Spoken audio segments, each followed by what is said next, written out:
and post-exile of the Judeans who are taken to Babylon and then released. And we're looking at 3 books during this time frame of exile and post-exile.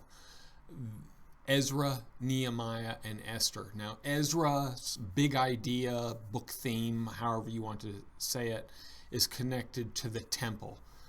Ezra and the temple. And then Nehemiah is about building Jerusalem's walls. And so it's all about the walls around Jerusalem for defense. And both of those take place in the promised land for the remnant who have returned from Babylon.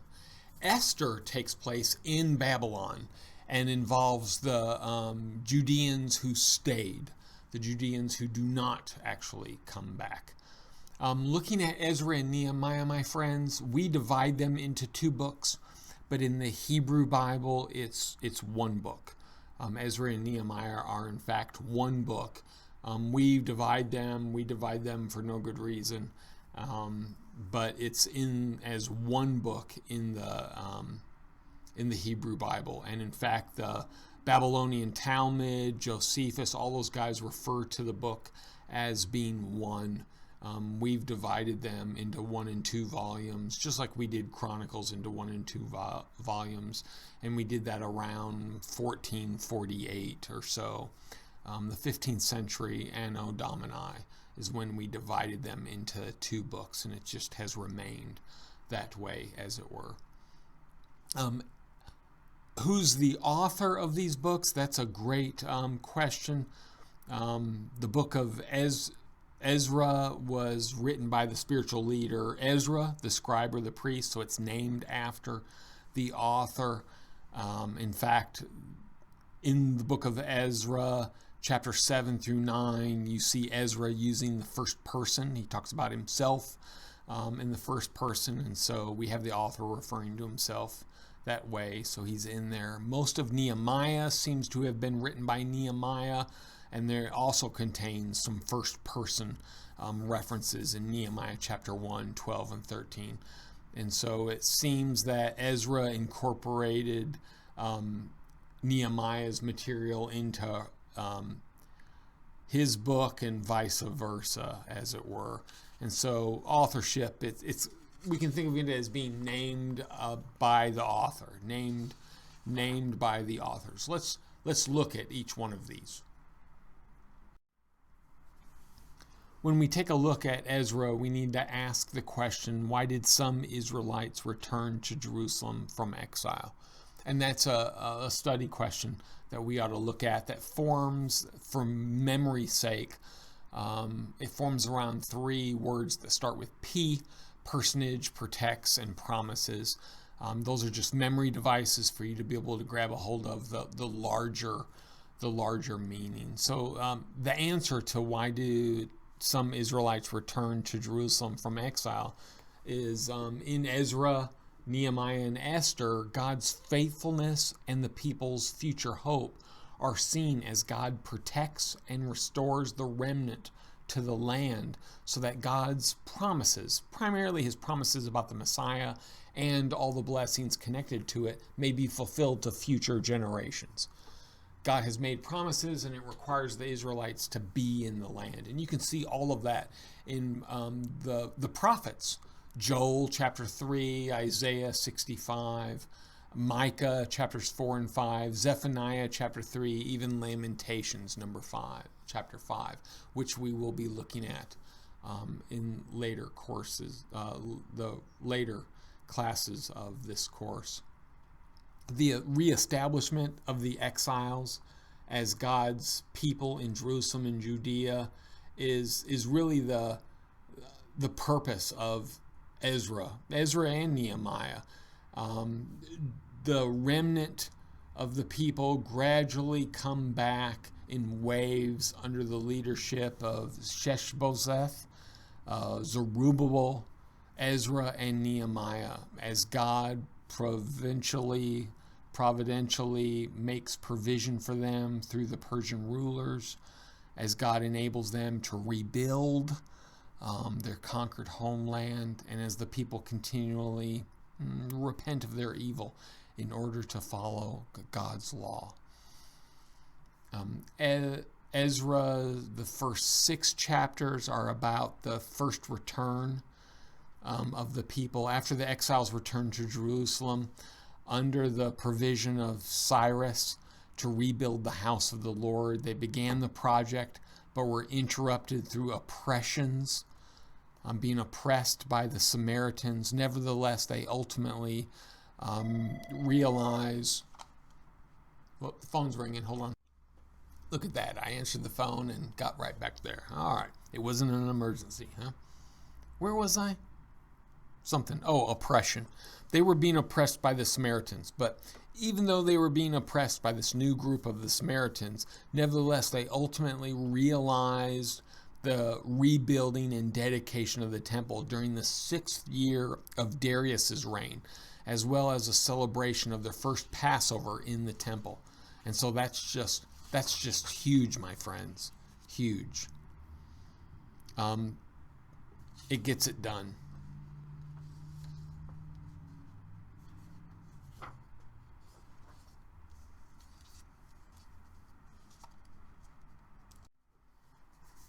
In chapters 7 through 10, you kind of have a second wave after Ezra arrived in the Jerusalem with a group of exiles under the provision and permission of King Artaxerxes. They worshiped God, and Ezra taught the people the law of God by applying it to their sin of foreign marriages, whereupon the people respond with repentance and the process of divorcing their foreign wives. And so in the wake of this revival, it required families being broken up in Ezra chapter 7 through 10. And the weird part is, in the text, the Israelites, in the past, the Israelites married pagans, and that led to the children becoming pagan worshipers and abandoning God. And when they returned as the remnant after the exile, they did the exact same thing, and they married pagans, and Ezra calls them on it and calls them to divorce, and the actual families, the people's names who did this, are listed in the text. And so these are the people who married foreigners and weren't supposed to. So talk about getting completely called out. I'm glad I'm not on the naughty list in the Bible. That would not be a cool thing, huh? When you get to the book of Nehemiah, like Zerubbabel and Ezra, Nehemiah had come to Jerusalem as the result of a decree. Unlike these, Nehemiah had brought no large company with him. He came not to rebuild the temple, but Jerusalem's walls. Being empowered by God to accomplish a seemingly impossible task of rebuilding the walls of the restored capital, he experiences a lot of obstacles, but overcomes the obstacles, and in the end fulfills the construction project. And Jerusalem goes from an unwalled village to a defensible national capital. And so building the wall is a huge thing, and we just don't get that because of our culture. But you needed walls in order to grow your economy and in order to be defensible. So by building walls, you immediately change your place in the region, because all of a sudden raiders couldn't sweep in and raid your marketplaces, and all of a sudden you could defend yourself, and you could also then send out military and be offensive. So building the walls was a huge thing. So let's break that down. And look at Nehemiah chapter 1 through 7. Chapters 1 through 7. The nation is physically separated from the Gentiles. When Nehemiah learned about the distress of the Jews in Jerusalem, he prayed to the Lord. He sought permission from King Artaxerxes to rebuild the walls of Jerusalem, and he managed to spur on the people in Jerusalem to accomplish the task, in spite of opposition from the people surrounding the city and the problems within the city, because he was a man who trusted God and was wise in his leadership. When you get to Nehemiah chapter 7 through 13, you have a series of religious reforms. And these religious reforms involve Ezra, which we looked back at, and Nehemiah.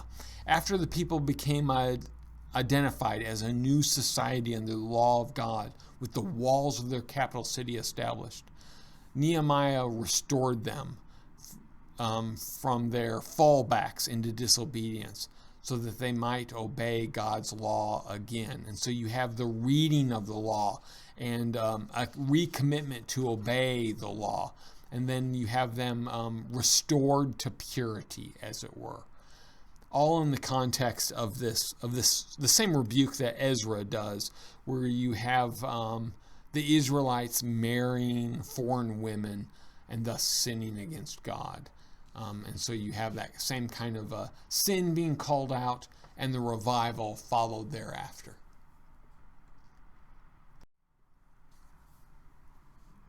Esther, a huge book named after a woman. So you've got Deborah, the female judge, who's a big deal. And now you have the book of Ruth, named after a woman. In fact, a Moabitess, so a foreigner. And now you have Esther, another book named after a woman. The theme of Esther is the triumph of Judaism over her enemies. It's a huge deal.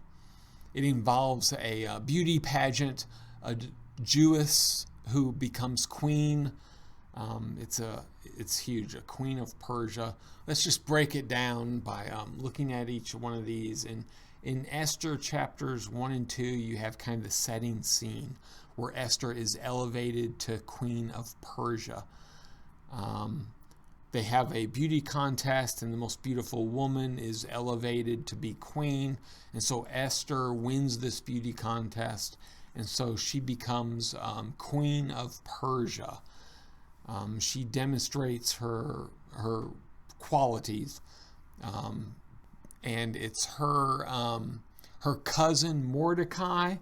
Her cousin Mordecai is a guard in the palace as well, and so you have the queen and a guard being cousins within the same time frame, under the same roof.